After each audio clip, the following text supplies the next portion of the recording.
तो दोस्तों एक बार फिर से स्वागत है आप सभी का आपके अपने favourite English learning channel scholar English पर। मेरा नाम है दीपिका कुमावत और मैं इस चैनल पर वेरियस कॉम्पिटिटिव एग्जाम्स के लिए इंग्लिश सब्जेक्ट टीच करती हूं। तो बेसिकली आज के इस वीडियो में हम डिस्कस करने जा रहे हैं द हिंदू एडिटोरियल का वोकैब एनालिसिस। आशा करती हूँ कि आप इन सेशंस के साथ रेगुलरली जुड़ रहे हैं और इनका बेनिफिट भी उठा रहे हैं, क्योंकि इन सेशंस का मकसद है आपके वोकैब पावर को और ज़्यादा इन्हांस करना। और ये जो वोकैब सेशंस है ये बैंक, एसएससी, रेलवे, यूपीएससी या फिर किसी भी कॉम्पिटिटिव एग्जाम के लिए इक्वली बहुत ही ज़्यादा इंपॉर्टेंट है। तो चलिए और ज़्यादा देर ना करते हुए बढ़ते हैं हमारे वोकैब शो की ओर और जानेंगे कि आज का हमारा सबसे पहला वर्ड कौन सा है। तो दोस्तों आज का हमारा सबसे पहला वर्ड आता है कॉन्जेक्चर। दोस्तों इसे कंजेक्चर प्रोनाउंस किया जाता है, जिसका मतलब होता है अनुमान या फिर अटकल, यानी कि किसी प्रूफ या एविडेंस के बिना दी गई राय या फिर लगाया गया अनुमान। यानी कि यहाँ पर क्या बताया गया है कि कंजेक्चर का मतलब होता है कि जब आप किसी चीज़ के लिए अनुमान लगाते हो, किसी चीज़ के लिए अटकल लगाते हो। अटकल लगाते हो यानी कि आप एक तरह का अजम्पशन करते हो, जबकि आपको उसके बारे में कुछ भी पता नहीं होता है या फिर आपके पास जो है वो उसके प्रति कोई भी प्रूफ या फिर कोई एविडेंस या फिर कोई भी सबूत नहीं होता है। फिर भी आप जो है वो अपने मन ही मन में जो है वो अलग अलग बातें सोचते हो, गेस करते हो, अजम्पशन लगाते हो कि क्या हो सकता है क्या नहीं हो सकता है, अपनी राय रखते हो बेसिकली, यानी कि अपने आइडियाज़ रखते हो, अपने आइडियाज़ रिप्रेजेंट करते हो किसी बात पर बिना किसी प्रूफ या फिर एविडेंस के। तो उसे हम कहते हैं कंजेक्चर। दोस्तों ये हमारे पास पार्ट्स ऑफ स्पीच में नाउन है। सिनोनिम इसका होता है गैस, अजम्पशन या फिर स्पेक्यूलेशन। दोस्तों गैस, अजम्पशन या फिर स्पेक्यूलेशन तीनों का ही मतलब होता है कि एक तरीके से अनुमान लगाना या फिर कोई चीज़ सोचना। स्पेक्यूलेशन का मतलब होता है कि कोई चीज़ इमेजिन करना, कोई चीज़ सोचना, तो उससे हम क्या कहेंगे, स्पेक्यूलेशन कहते हैं। बाकी गैस करना या फिर अजम्पशन करना का मतलब होता है अनुमान लगाना, अटकलें बनाना या फिर अटकलें लगाना किसी चीज़ के बारे में कि क्या हो सकता है क्या नहीं हो सकता है, यानी कि अपने ही मन में जो है वो अलग अलग बातें सोचना किसी पर्टिकुलर चीज़ के बारे में। तो उसे हम कहते हैं गैस, अजम्पशन या फिर स्पेक्यूलेशन, जो कि हमारे सिनोनिम्स हैं। अब अगर बात करें इनके एंटोनिम्स की, तो एंटोनिम इसका है फैक्ट, प्रूफ या फिर सर्टेनिटी। दोस्तों फैक्ट का मतलब होता है तथ्य, यानी कि जो मतलब कि सच होती है जो चीज़ें, तो उसे हम कहते हैं फैक्ट। जो प्रूफ है, प्रूफ को हम क्या कहते हैं, सबूत कहते हैं हम उसे। तो ये हो गया हमारा प्रूफ। और सर्टेनिटी का मतलब होता है निश्चय, यानी कि जो चीज़ निश्चित होती है तो उसे हम कहते हैं सर्टेनिटी। तो ऐसी चीज़ों को हम क्या कहेंगे, ये सारे हमारे जो वर्ड्स हैं ये क्या दिखाते हैं कि एक तरफ हम जो है वो मतलब कि कंजेक्चर का हमारा मतलब था कि हम अनुमान लगा रहे थे किसी चीज़ का, यानी कि हमारी अटकलें बना रहे थे किसी चीज़ को लेकर, जबकि हमें कोई जो है वो मतलब कि प्रूफ या फिर एविडेंस का पता नहीं था। और वहीं हमारे एंटोनिम क्या कहते हैं कि कोई चीज़ सच्चाई है, कोई चीज़ सबूत है, कोई चीज़ तथ्य है, कोई चीज़ सच है या फिर कोई चीज़ निश्चय है, तो उससे हम क्या कहेंगे, उससे हम कहेंगे फैक्ट, प्रूफ या फिर सर्टेनिटी। तो दोस्तों ये हमारे एंटोनिम्स हैं। अब अगर बात करें इसके एग्जाम्पल की, तो एग्जाम्पल इसका है my answer was just a conjecture, यानी कि मेरा जो जवाब था, मेरा जो आंसर था वो एक तरीके से अनुमान था, यानी कि मैंने एक अटकल लगाई थी, यानी कि उसमें सच्चाई कितनी है ये मुझे भी नहीं पता, या फिर मैंने ये जो बात है वो किसी एविडेंस या फिर किसी प्रूफ के बेसिस पर नहीं कही, मैंने तो बस ऐसे ही कह दिया। मेरा वो सिर्फ एक अनुमान था, एक सिर्फ अटकल थी, मेरा सिर्फ वो क्या था, तो मेरा अजम्पशन था। तो इस कॉन्टेक्स्ट में हम जो है वो कंजक्चर इस वर्ड का अलग अलग सेंटेंसेस में यूज कर सकते हैं। देन इसी के साथ हम आगे जाएंगे हमारे नेक्स्ट वर्ड की ओर और जानेंगे कि इसके बाद हमारा अगला वर्ड कौन सा है। दोस्तों इसके बाद हमारा अगला वर्ड आता है कॉमेस्टिबल। दोस्तों कॉमेस्टिबल का मतलब होता है खाने योग्य, यानी कि जो चीज़ें खाई जा सकती है, यानी कि ऐसी चीज़ें जो हम खा सकते हैं, खाने के लायक होती है, जो खाई जा सकती है, जो खाने योग्य होती है, जो हमारे लिए मतलब कि अच्छी होती है, बेसिकली उन चीज़ों से हमें कोई नुकसान नहीं होता, तो ऐसी चीज़ों को हम क्या कहते हैं, कॉमेस्टिबल कहते हैं। यानी कि ध्यान रखिएगा कि जो भी चीज़ें हम खा सकते हैं, यानी कि जो भी चीज़ें हमारे खाने के लायक होती है, जिन भी चीज़ों को हम जो है वो मतलब कि खा सकते हैं, जिन चीज़ों को खाया जा सकता है, तो ऐसी चीज़ों को हम कहते हैं कॉमेस्टिबल। और ये हमारे पास पार्ट्स ऑफ स्पीच में एग्जेक्टिव है, यानी कि विशेषण है। दोस्तों सिनोनिम इसका होता है एडिबल या फिर फूड। दोस्तों एडिबल का मतलब होता है कोई भी चीज़ जो खाई जा सकती है, यानी कि खाने के लायक कोई चीज़। फूड का मतलब आपको पता है, फूड का मतलब होता है अन्न या फिर भोजन, जिसे हम खाना कहते हैं, तो वो होता है फूड। एंटोनिम अगर देखें तो एंटोनिम इसका है इनएडिबल या फिर पॉइजनस।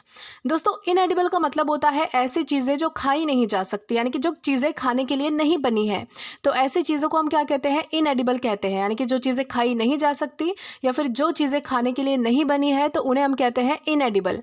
और दूसरा हमारा एंटोनिम आता है पॉइजनस। दोस्तों पॉइजनस का आपको मतलब पता है, पॉइजनस का मतलब होता है कोई चीज़ जहरीली होना जिसे खाया नहीं जा सकता है, तो उसे हम कहते हैं पॉइजनस।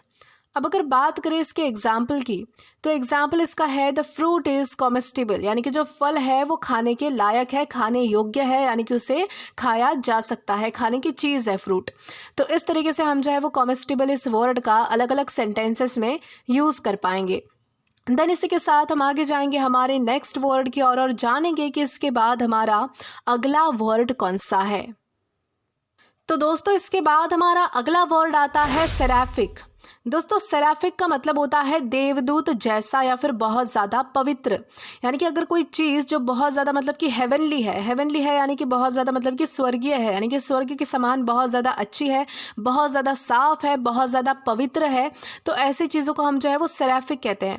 यानी कि ध्यान रखिएगा कि अगर किसी चीज़ में ऐसी क्वालिटीज़ है जो कि बहुत ज़्यादा मतलब कि एंजल्स की तरह क्वालिटीज़ है उसमें, यानी कि जो भी हमारे मतलब कि हेवनली क्रिएचर्स है, यानी कि जो भी हमारे जो हेवन में मतलब कि रहते हैं, जैसे कि देवदूत है यानी कि एंजल्स है, और वहाँ की जो मतलब कि एटमॉस्फेयर है कितना काम और सीरीन और बिल्कुल सोबर सा इन्वायरमेंट है, तो अगर वैसे भी क्वालिटी किसी इंसान के अंदर है, किसी चीज़ के अंदर है, तो उसे भी हम सेराफिक बता सकते हैं।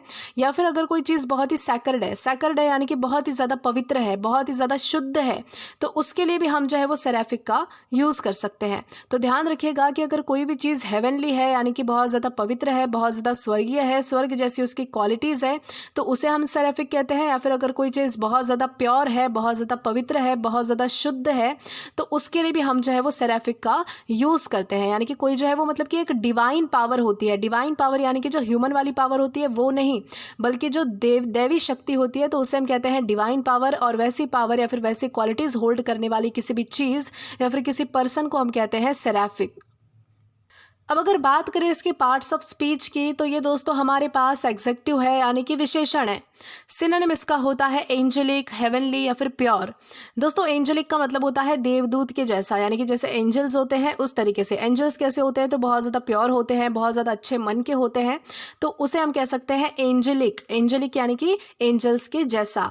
हेवनली का मतलब होता है स्वर्ग के जैसा, यानी कि स्वर्ग में क्या क्या क्वालिटीज़ होती है, तो स्वर्ग बिल्कुल मतलब कि शांत है, यानी कि बिल्कुल अच्छा है, वहाँ पर अच्छे काम होते हैं, वहाँ पर मतलब कि एक एनवायरनमेंट यानी कि एटमॉस्फेयर वहाँ का बहुत अच्छा है। तो इस तरीके से हमने सुना है कि हेवन इस प्रकार से है।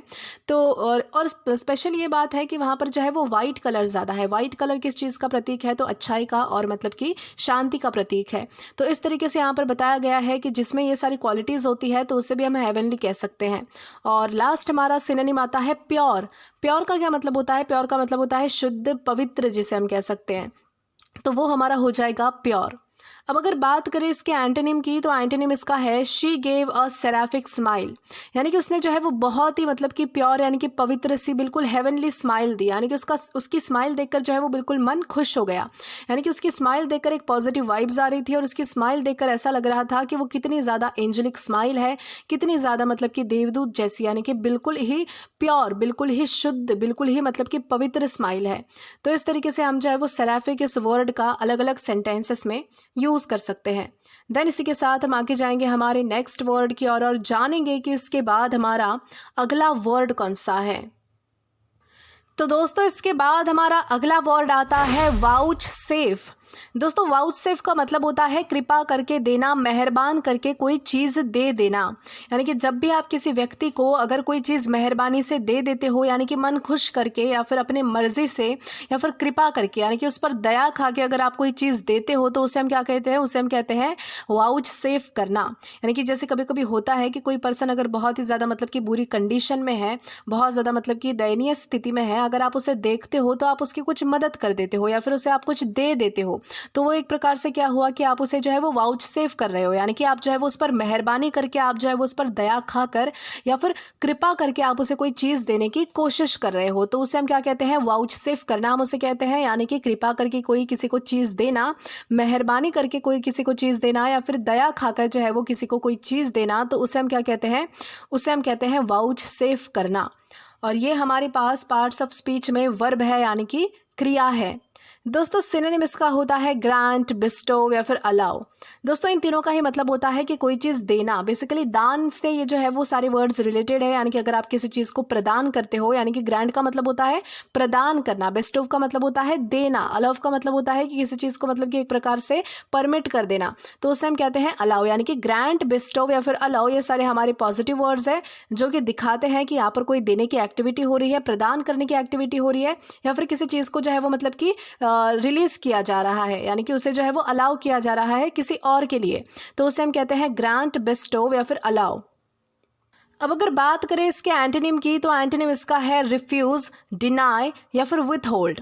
दोस्तों रिफ्यूज़ या फिर डिनाई का मतलब होता है किसी चीज़ को मतलब कि मना कर देना, किसी चीज़ से मतलब कि इनकार कर देना, यहाँ पर यानी कि देने से इनकार कर देना ऐसा हो सकता है। इस तरीके से हम मतलब लेंगे, क्योंकि हम जो है वो वाउचसेफ इस वर्ड को पढ़ रहे हैं, तो वाउचसेफ का मतलब होता है कि कोई चीज़ कृपा करके देना, तो रिफ्यूज़ और डिनाई का मतलब होता है किसी चीज़ को मतलब कि यानी कि रोक लेना, किसी चीज़ से जो है वो देने से मना कर देना। और विथ होल्ड का मतलब होता है कि कोई चीज़ रोक कर रखना, यानी कि पकड़ कर रखना, यानी कि हाथ में थामे रखना, उसको बिल्कुल भी छोड़ना नहीं, तो उससे हम क्या कहते हैं, उससे हम कहते हैं विथ होल्ड, यानी कि अपने साथ बिल्कुल पकड़ कर रखना, तो उससे हम कहते हैं विथ होल्ड। अब अगर बात करें इसके एग्जाम्पल की, तो एग्जाम्पल इसका है the teacher vouchsafe him extra time for the test. यानी कि टीचर ने क्या किया कि उसे जो है वो टेस्ट के लिए एक्स्ट्रा टाइम दे दिया। किस तरीके से, तो उस पर मेहरबानी करके, उस पर कृपा करके, या फिर उस पर जो है वो दया खाकर जो है वो मैडम ने क्या किया कि उसे जो है वो थोड़ा टेस्ट के लिए एक्स्ट्रा टाइम दे दिया।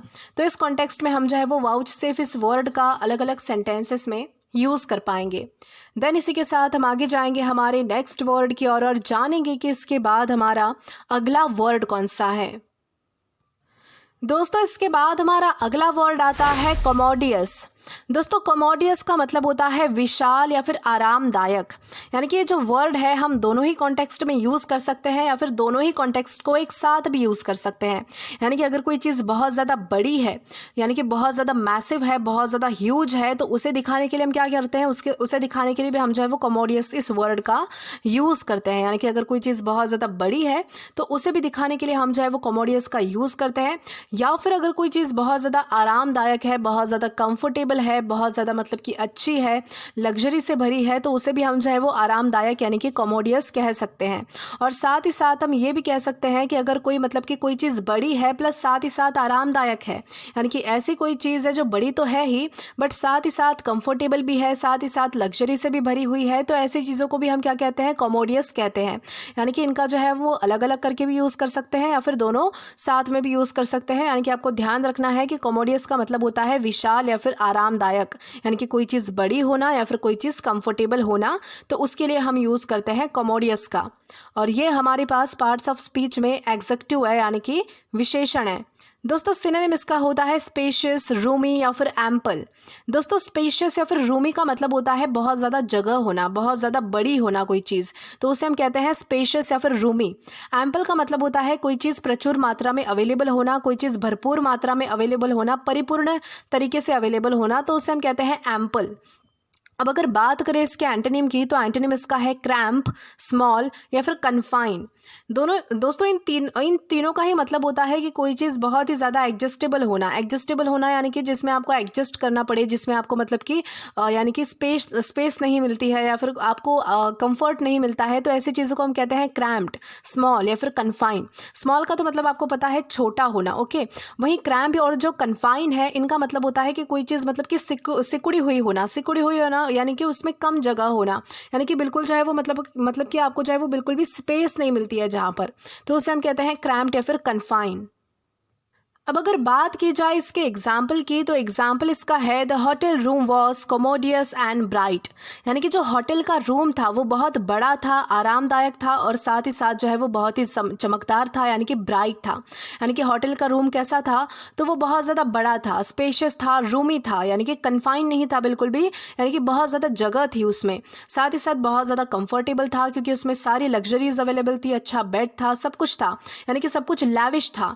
तो इस तरीके से हम देख सकते हैं कि यहाँ पर बताया गया है किस तरीके से कॉमोडियस का यूज़ किया गया है एक होटल रूम को बताने के लिए कि उसमें बहुत ज़्यादा बड़ी जगह थी, बहुत मैसिव वो रूम था, स्पेशियस रूम था, रूमी था वो बिल्कुल, और वहाँ पे सारी जो है वो कंफर्टेबल यानी कि चीज़ें थी, यानी कि सारी लग्जरीज थी, आरामदायक वो रूम था और साथ ही साथ ब्राइट भी था यानी कि चमकदार भी था, जो उसे और भी ज़्यादा अट्रैक्टिव बना रहा था। तो इस कॉन्टेक्स्ट में हम जो है वो कॉमोडियस इस वर्ड का अलग अलग सेंटेंसेस में यूज़ कर सकते हैं। देन इसी के साथ हम आगे जाएंगे हमारे नेक्स्ट वर्ड की ओर और जानेंगे कि इसके बाद हमारा अगला वर्ड कौन सा है। दोस्तों इसके बाद हमारा अगला वर्ड आता है रीडबल। दोस्तों रीडबल का मतलब होता है दोगुना करना या फिर किसी चीज़ को बढ़ाना। वैसे तो आपको ये वर्ड देखकर ही इसका मीनिंग समझ आ गया होगा। रीडबल का मतलब होता है कि किसी चीज़ को दो गुना करना। री का मतलब होता है दो गुना, या फिर डबल का मतलब होता है, डबल का मतलब तो ऑब्वियसली पहले से ही वो दो गुना होता है, मतलब कि किसी चीज़ को बढ़ाना, बेसिकली एक स्तर और ऊपर लेकर जाना, दो गुना कर देना, तो उससे हम कहते हैं रीडबल। दोस्तों इसे हम फिर भी समझेंगे, सिंपल होने के बावजूद भी हम इसे जो है वो अच्छे से, मतलब कि इसे बाइफरकेट करके अच्छे से हम इसे समझने की कोशिश करेंगे। जैसे कि मैंने आपको बता दिया कि रीडबल का मतलब होता है दोगुना करना, किसी चीज़ को इंक्रीज करना, किसी चीज़ को बढ़ाना, एक स्टेप और ऊपर लेकर जाना, तो उसे हम कहते हैं रीडबल। और ये हमारे पास पार्ट्स ऑफ स्पीच में वर्ब है यानी कि क्रिया है। दोस्तों सिनोनिम इसका होता है इंक्रीज, इंटेंसिफाई या फिर स्ट्रेंथन। इंक्रीज या फिर इंटेंसिफाई का तो मतलब होता है कि किसी चीज़ को बढ़ाना, किसी चीज़ को दोगुना करना, यहाँ पर हम ये मीनिंग ले सकते हैं। वहीं स्ट्रेंथन का मतलब होता है किसी चीज़ को मजबूती प्रदान करना, यानी कि किसी चीज़ को और ज़्यादा स्ट्रांग बनाना, स्ट्रेंथ उसमें लाना, उसे जो है वो मतलब कि मजबूत बनाना, तो उससे हम कहते हैं इंक्रीज, इंटेंसिफाई या फिर स्ट्रेंथन। एंटोनिम इसका होता है लेसन, वीक या फिर रिड्यूस। दोस्तों लेसन या फिर वीक का मतलब होता है कोई चीज़ कम हो जाना, कोई चीज़ कमज़ोर हो जाना। रिड्यूस का मतलब होता है कोई चीज़ कम हो जाना। मतलब कि यहाँ पर जो लेसन और रिड्यूस है उनका एक ही मतलब होता है कि किसी चीज़ का स्तर कम होना, कोई चीज़ कम हो जाना, कोई चीज़ क्वांटिटी में, क्वालिटी में, किसी भी तरीके से कम हो सकती है, तो उससे हम क्या कहते हैं, उसे हम कहते हैं लेसन या फिर रिड्यूस। वही हमारा जो वीकन है, वीकन का मतलब होता है कोई चीज़ कमज़ोर हो जाना, तो उसे हम कहते हैं वीकन। तो दोस्तों ये सारे हमारे एंटोनिम्स हैं जो कि है लेसन, वीकन और रिड्यूस। अब अगर बात करें इसके एग्जाम्पल की, तो एग्जाम्पल इसका है she redoubled her efforts to pass the exam. यानी कि उसने जो है वो एग्ज़ाम को पास करने के लिए क्या किया कि अपनी मेहनत को, अपने एफर्ट्स को जो है वो डबल कर दिया, अपने एफर्ट्स को, अपनी मेहनत को दो गुना कर दिया।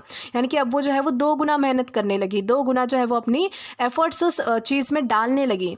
तो इस कॉन्टेक्स्ट में हम जो है वो रीडबल इस वर्ड का अलग अलग सेंटेंसेस में यूज़ कर सकते हैं। दोस्तों इसी के साथ हम आगे जाएंगे हमारे नेक्स्ट वर्ड की ओर और जानेंगे कि इसके बाद हमारा अगला वर्ड कौन सा है। दोस्तों इसके बाद हमारा अगला वर्ड आता है ओपाइन। दोस्तों ओपाइन का मतलब होता है राय देना या फिर सोचना किसी चीज़ के बारे में। यानी कि जब भी आप जो है वो मशवरा देते हो, राय देते हो, एडवाइस देते हो, तो उसे तो हम ओपाइन कहते ही हैं, बल्कि अगर आप किसी चीज़ के बारे में सोचते हो तो उसे भी हम जो है वो मतलब कि ओपाइन कह सकते हैं। यानी कि जो वर्ड है वो दोनों कॉन्टेक्स्ट में यूज़ होता है। यानी कि अगर आप किसी चीज़ पर विचार करते हो तो उसे भी हम जो है वो ओपाइन कहते हैं, या फिर अगर किसी चीज़ पर आप जो है वो कुछ सजेशन देते हो, अपनी एडवाइस देते हो, राय देते हो, तो इस क्रिया को भी हम जो है वो ओपाइन कहते हैं। दोस्तों ये हमारे पास पार्ट्स ऑफ स्पीच में वर्ब है यानी कि क्रिया है। सिनोनिम इसका होता है सजेस्ट, कमेंट या फिर स्टेट। दोस्तों सजेस्ट या फिर कमेंट का मतलब होता है राय देना, बताना, कोई एडवाइस देना, तो उसे हम कहते हैं सजेस्ट या फिर कमेंट। स्टेट का मतलब होता है किसी अवस्था में होना या फिर कोई सोचना, यानी कि सोचने की अवस्था में होना, यानी कि सोचना एक प्रकार की अवस्था ही तो है, तो उसे हम कहते हैं स्टेट, यानी कि उस स्टेट में होना पर्टिकुलर। एंटोनिम इसका होता है विथ होल्ड, डिनाई या फिर रिफ्यूज़। दोस्तों इन तीनों का मतलब मैं आपको पहले भी बता चुकी हूँ। विथ होल्ड का मतलब होता है किसी चीज़ को रोक लेना, अपने हाथों से थाम लेना या फिर अपने तक ही सीमित रख लेना। यानी कि अगर आपके पास कोई एडवाइस है, अगर आपके पास कोई आइडियाज़ है, तो अगर आप उसे अपने तक ही सीमित रखते हो, दूसरों को पास नहीं करते, तो उसे हम क्या कहेंगे, आपने उसे विथ होल्ड कर लिया। वहीं अगर आप डिनाई और रिफ्यूज़ का इस सेंस में मतलब समझे, तो यहाँ पर आपने क्या किया कि किसी को राय देने से इनकार कर दिया, किसी को मतलब कि कोई चीज़ सोचने से इनकार कर दिया, अपना आइडिया शेयर करने से इनकार कर दिया, तो उससे हम कहते हैं डिनाई या फिर रिफ्यूज। यानी कि विथ होल्ड का तो मतलब होता है कि किसी चीज़ को रोक लेना, और डिनाई या फिर रिफ्यूज़ का मतलब होता है कि किसी चीज़ से मना कर देना, इनकार कर देना, किसी चीज़ को अस्वीकार कर देना। तो ये सारे हमारे हुए एंटोनिम्स। अब अगर बात करें इसके एग्जाम्पल की, तो एग्जाम्पल इसका है she opine that the movie was too long. यानी कि उसने जो है वो एक राय दी कि वो जो मूवी है वो बहुत ज़्यादा बड़ी थी।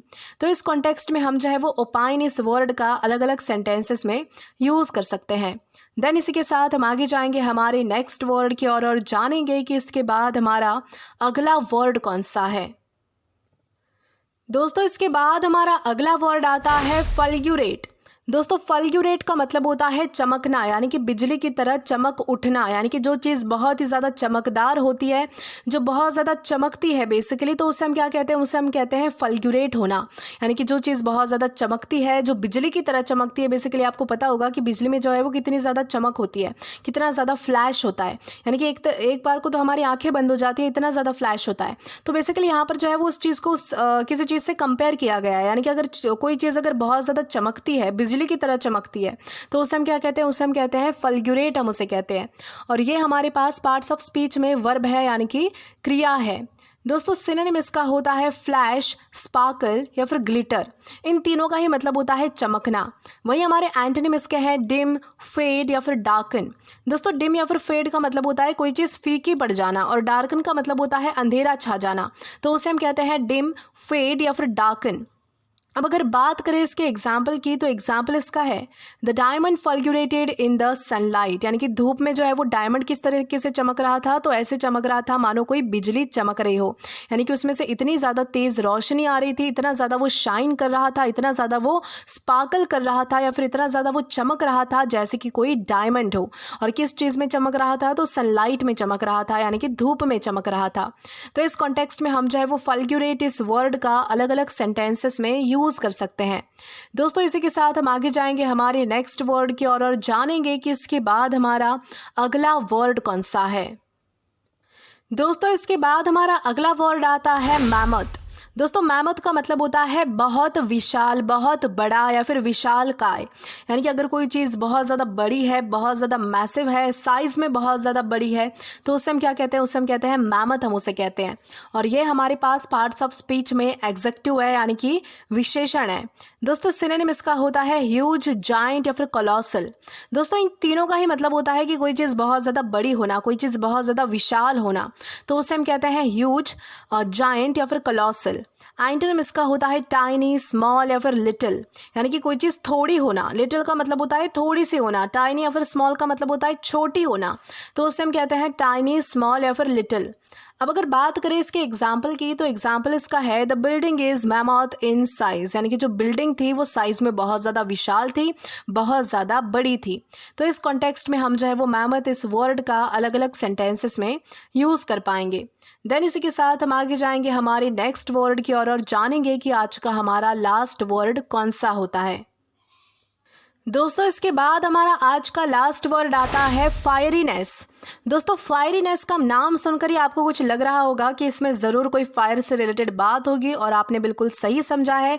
फायरीनेस बेसिकली ये जो वर्ड है, स्पेशली ये जो है वो किसी के स्वभाव के लिए यूज़ होता है, बेसिकली ह्यूमंस के लिए यूज़ होता है, यानी कि जिसमें अगर बहुत ज़्यादा जोश है, बहुत ज़्यादा तीव्रता है, या फिर जिसका आग जैसा स्वभाव है, यानी कि बहुत ज़्यादा फ्यूरियस है, जो बहुत ज़्यादा पैशनेट है, और जिसमें बहुत ज़्यादा उत्साह है, एंथुजियाज्म है, तो उससे हम क्या कहते हैं, फायरीनेस हम उसे कहते हैं। यानी कि ऐसा स्वभाव होना, यानी कि एक प्रकार से जोश होना, तीव्रता होना, आग जैसा स्वभाव होना, पैशन होना, एंथुजियाज्म होना किसी व्यक्ति में, तो इन सारी क्वालिटीज़ को हम क्या कहेंगे, इन सारी क्वालिटीज़ को हम कहते हैं फायरीनेस।